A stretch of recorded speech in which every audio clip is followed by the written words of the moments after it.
बिस्मिल्लाहिर्रहमानिर्रहीम, अस्सलाम वालेकुम। पहले इसराइल पर हमला हुआ, आज अमेरिका को कमाल जवाब दिया गया है। ईरान के हुक्म पर हौसियों ने अमेरिका के 850 करोड़ रुपीस के MQ-9 सबसे advance drone MQ-9 ripper drone को उड़ा दिया है।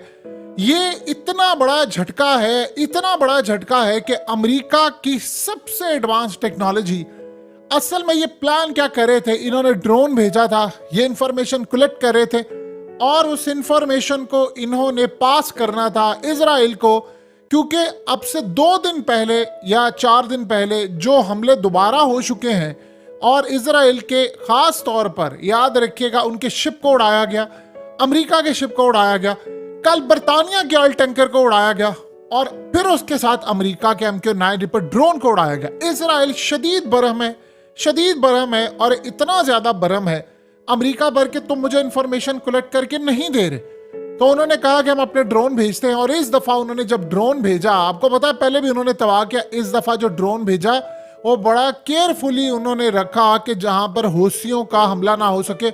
लेकिन आफरीन है, उन्होंने ईरान की दी इंफॉर्मेशन, ईरान ने उनको इंटेलिजेंस मालूमात फराम की कि अमेरिका का ड्रोन तुम्हारी सरहद में आ गया है, लिहाजा इसको उड़ा दो। उन्होंने मिसाइल मारा, क्या लाजवाब उनका मिसाइल था जो एक्यूरेटली जाकर हिट हुआ और अमेरिका का 850 करोड़ रुपए का ड्रोन तबाह बर्बाद हो गया।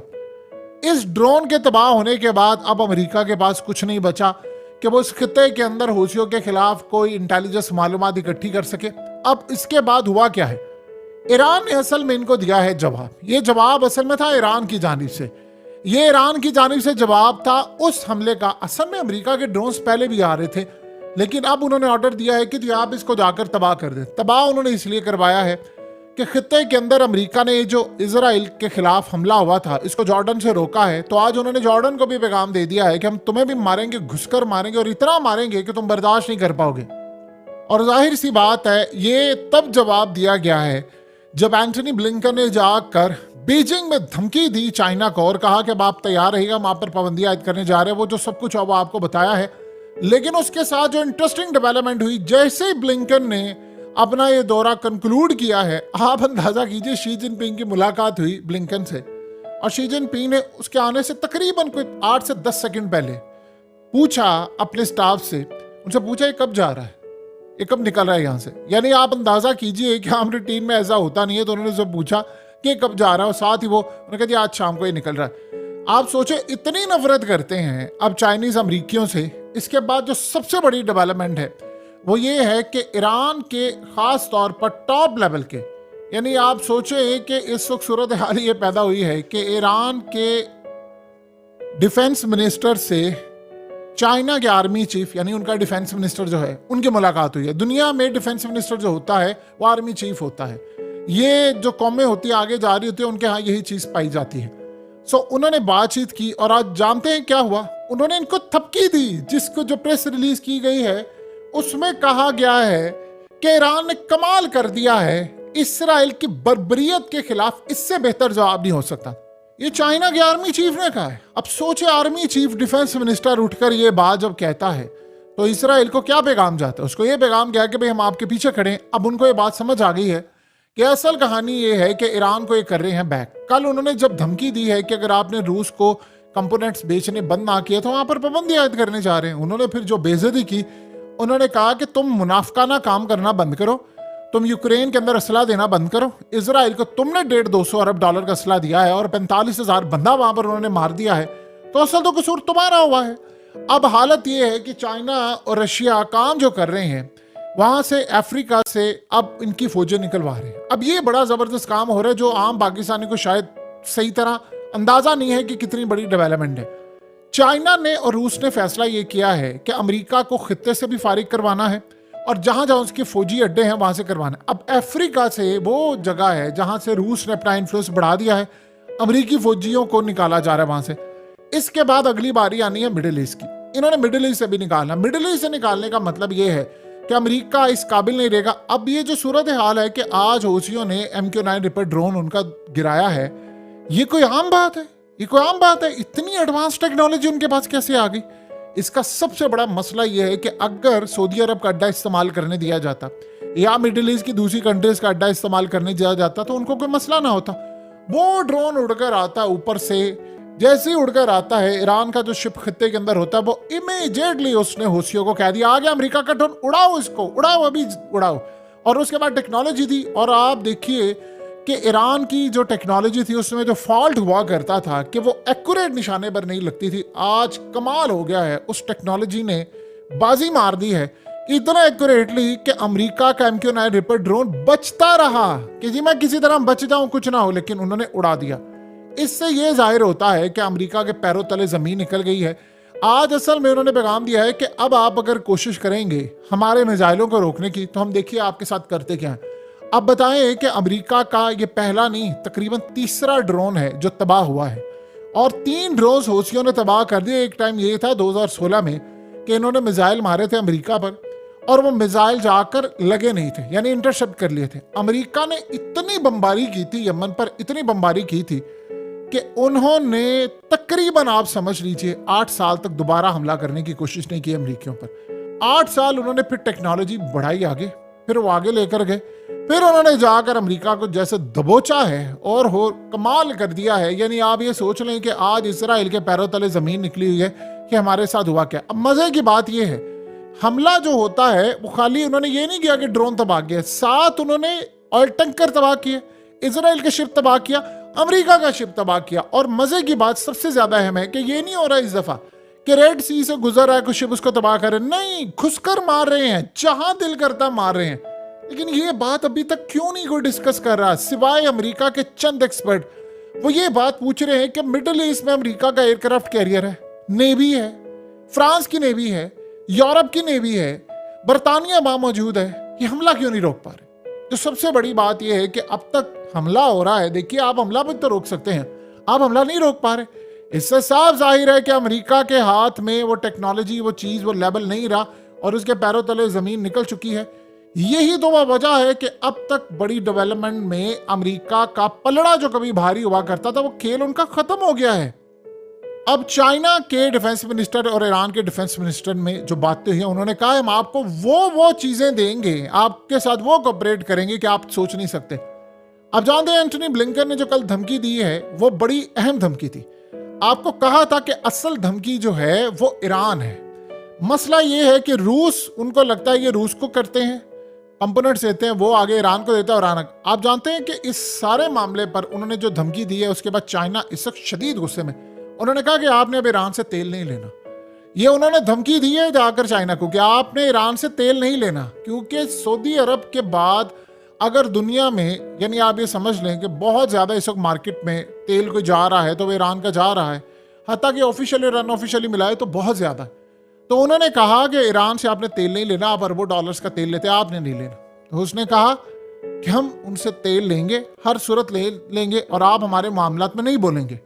अगर आप हमारे इंटरनली मामलात में बोलेंगे तो हम इसको रेड लाइन समझेंगे, और जो हमारी रेड लाइन क्रॉस करेगा हम उसकी रेड लाइन मिटा देंगे। आप सोचें कि जब इस तरह की धमकी, जब आपके मुल्क में कोई भी बंदा, एंटनी ब्लिंकन जो है वो सदर के बाद सबसे ताकतवर बंदा है, जब ऐसा कोई बंदा आकर ऐसी बात करता है तो समझ आइएगा कि फिर आप अपने मुल्क में बुलाकर किसी बंदे को इतना जलील कर रहे हैं कि उसके पैरों तले जमीन निकल जाए, तो फिर यही होता है। अब उसके बाद मामला ये है कि इस वक्त इनके पास करने के लिए कुछ नहीं है। अफ्रीका से निकल रहे हैं, ऑयल टैंकर्स तबाह हो रहे हैं, ये सारी की सारी टेक्नोलॉजी इस वक्त चाइना ने असल में मिलिट्री कंपोनेंट्स दिए थे रूस को, उन्होंने मदद की थी, उनका बैंकिंग सिस्टम, वो तमाम चीज़ों ने मदद की। अब आप ये देखें कि सबसे बड़ी बात ये है कि इस वक्त रूस ने हमले तेज कर दिए हैं यूक्रेन के ऊपर, यानी बहुत ज़्यादा हमले उन्होंने तेज कर दिए और वो मार रहे हैं उनको। ये बात अमेरिका से हजम नहीं हो पा रही कि इनकी जो टेक्नोलॉजी है वो बजाय कम होने के आगे बढ़ रही है। S-500 तक उन्होंने अब लेकर आ गए हैं, अब एडवांस टेक्नोलॉजी है। अब सोचिए अमेरिका अफगानिस्तान में जो ड्रोन मारता था आज से 15-20 साल पहले, वही ड्रोन वो मारी जा रहे हैं। उन्होंने अपग्रेड कुछ नहीं किया। उसकी सबसे बड़ी वजह यह है कि मिडिल ईस्ट के अंदर अमेरिका हमेशा ये कोशिश करता रहा कि नहीं मैं गवर्नमेंट को गिरा। देखिए इनका काम क्या होता है, किसी भी मुल्क में वजीर आजम पसंद नहीं आया, अदम एतमाद करवा दी उस मुल्क के अंदर, वहाँ के लोगों को खरीद कर, वहाँ के बड़े लोगों के साथ ताल्लुकात बनाकर। किसी मुल्क के अंदर किसी ने वेनेजुएला हो जाए, कोई और हो जाए, वो खड़े हो गए, उनकी गवर्नमेंट को ऑपोजिशन को मिलाने की कोशिश की तो वेनेजुएला खड़ा हो गया था, वहां नाकामी हुई। अफगानिस्तान में, ईरान में, बड़ी जगहों पर कल देखा नहीं आपने किस तरह रूस ने इस सारे मामले पर स्टैंड लिया है। जब नेतन्याहू ने धमकी दी कि तुम अगर बशारुल असद को बचा सकते तो बचा लो, हम उसको गिराने जा रहे हैं। आप सोचें इनके पास और होता क्या है। ये असल में या तो वहां पर इन्होंने अपने यानी लोगों को सड़कों पर ले आते हैं, या वहां पर अदालतों पर इन्फ्लुएंस होते हैं, या वहां पर इन्होंने ओपोजिशंस को मिलाया होता है और किसी भी वक्त ये काम कर सकते हैं। इनका पैसा बोलता है, इनकी चीजें बोलती है। वो बचपन में जो खाया करते थे वो एक पैकेट मिलता था पैसा बोलता, आज इनका पैसा बोलता हुआ नजर आता है। सो अब सूरत हाल सबसे बड़ी यही है कि चाइना के जो डिफेंस मिनिस्टर अब आए हैं तो उन्होंने इनको कहा है कि आपको मजीद टेक्नोलॉजी दी जाएगी। अब वो जो टेक्नोलॉजी इनको दी जाएगी, देखिए असल में हुआ क्या है कि आप किसी को कोई चीज देते हैं यानी तो उसके बाद वो आपको कारकर्दगी दिखाता है। ईरान ने प्रूफ करके दिखाया है कि काम होने जा रहा है। इजराइल का सीन ये है कि उनके इस वक्त टैंक्स जो हैं लाइनों में लगे हुए हैं और वो लिबनान के बॉर्डर पर पहुंच गए हैं। इसका ये मतलब है कि वो लिबनान के साथ, हिजबुल्लाह के साथ एक जंग छिड़ने जा रहे हैं। असल में लोगों को शायद अंदाजा नहीं, पिछले एक हफ्ते में इजराइल का इतना नुकसान हुआ है, इतना ज्यादा नुकसान हुआ है जिसके इंतहा नहीं। उनके फौजियों के कॉन्वॉय जा रहे थे, यानी पूरी तरह उनके फौजियों को ले जाया जा रहा था, बसें और वो जो सारी वैन उनको उड़ा दिया, आयरन डोम उड़ा दिया। उनके खास तौर पर एरियाज में हमले किए और टाउन्स में जा जाकर उनके ड्रोन्स गिरे और आयरन डोम को बीट किया जा रहा है। अब इस बात में उनको ये बात समझ नहीं आ पा रही कि हम करें क्या। लिहाजा वो समझते हैं कि अब लेबनान के खिलाफ, हिजबुल्लाह के खिलाफ हमें लड़ाई करनी है। और उनको अभी तक इस बात का अंदाजा अच्छी तरह कि इनके पास 2-2.5 लाख के करीब जो मिसाइल है वो इन्होंने मारने हैं। सो अब सूरत हाल ये पैदा हो रही है कि वहां से वो ऑपरेशन का आगाज कर रहे हैं। साथ उन्होंने कहा था हम हौसियों से भी बदला लेंगे। हौसियों ने असल में 4 दिन पहले इलाद पर मिसाइल दागे हैं और इलाद पर मिसाइल दागे और वो भी रोक नहीं पाए। हत्ता कि उन्होंने जो मिसाइल है वो आम तर्ज के हैं, वेस्पा टाइप पुराने, जरा बैलिस्टिक टाइप। लेकिन जो अब वो काम कर रहे हैं वो ये चाह रहे हैं, अमेरिका असल में इंफॉर्मेशन पास करने वाला था इजराइल को, और गालिबन सूरत हाल ये है कि जैसे इसराइल के F-35 ने जाकर हूसियों पर हमला करना था, लेकिन इनको चाहिए थे इंफॉर्मेशन। देखिए जब तक आपके पास इंटेलिजेंस मालूमात नहीं होती आप ऑपरेशन नहीं कर सकते। और इंटेलिजेंस मालूमात कैसे हो, अमेरिका के पास तो है नहीं। तो उन्होंने कहा कि ह्यूमन इंटेलिजेंस मालूमात तो नहीं, जितने वो निचली सतह पर यानी यमन के अंदर लोग जो काम करते थे मुखबर बन के, उनको तो उन्होंने वैसे ही फारिग कर दिया, उनको उन्होंने इबरतनाक सजा दे दी। तो जो बाकी रह गए थे उन्होंने कहा कि इनको कैसे हम बीट करें। तो एक ही रास्ता उनको समझ आया कि असल में ड्रोन्स हम भेजते हैं, वहां से जाकर वो इन्फॉर्मेशन कलेक्ट करेगा, नीचे से इंटेलिजेंस मालूमात, और फिर हम इन पर ताबड़तोड़ हमले कर देंगे। तो जब ताबड़तोड़ हमले करेंगे तो उसके बाद वो इन्फॉर्मेशन, हम डाटा सारा इसराइल को भेजेंगे और इसराइल ने आगे F-35 से ऑपरेशन करना था। अब उससे पहले वो क्या करता, वो ड्रोन इन्होंने मार दिया। और मजे की बात यह है कि जो ड्रोन तबाह करते हैं वो ड्रोन इनके पास भी आ जाता है, यानी उसका डाटा, उसकी तमाम चीजें इनके पास आ जाती है, जितनी मर्जी कोशिश करें। और आगे वो जाती है ईरान के पास, ईरान से फिर आगे चाइना जाती है, चाइना के बाद फिर आपको पता है कि फिर वो रूस से भी शेयर करते हैं। दुनिया को उन्होंने थोड़ी बताना है, ये सारा कुछ धंधा अंदर खाते चल रहा होता है।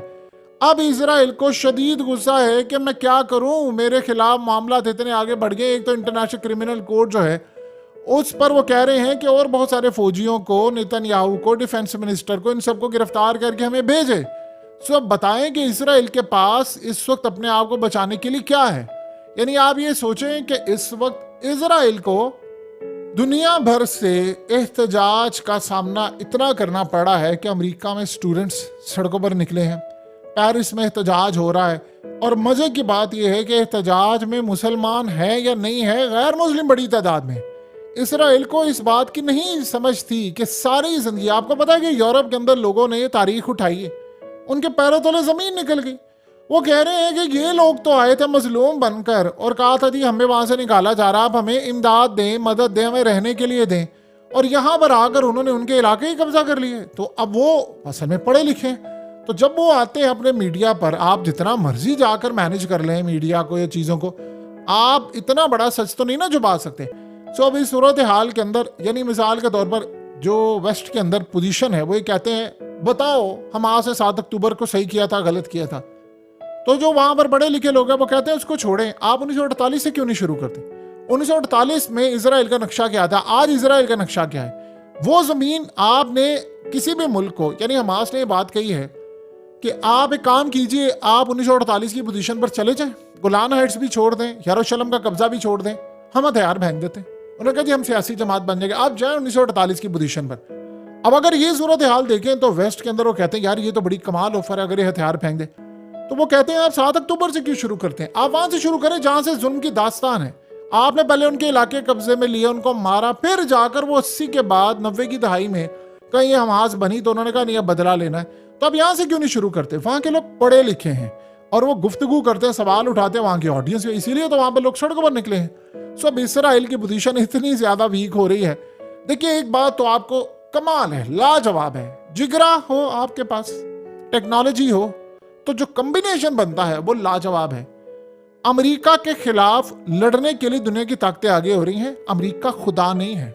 जो लोग अमेरिका के आगे आज भी सजदा रेज होते हैं वो इबलीस के आगे हो रहे हैं। उनको ये बात समझ नहीं आ पा रही कि अमेरिका खुदा नहीं है और उसकी ताकत का जवाल उसी वक्त सामने आ गया था जब अफगानिस्तान में उनको शिकस्त हुई थी। तभी होशियों ने भी और दुनिया की तमाम ताकतों ने फैसला कर लिया था क्या है अमेरिका यार, इसको हम मार सकते हैं। और आज देख ले सारे मार रहे हैं। और फिर उस सूरत हाल में उन ममालिक का क्या जो आज भी अमेरिका के आगे लेटे हुए हैं।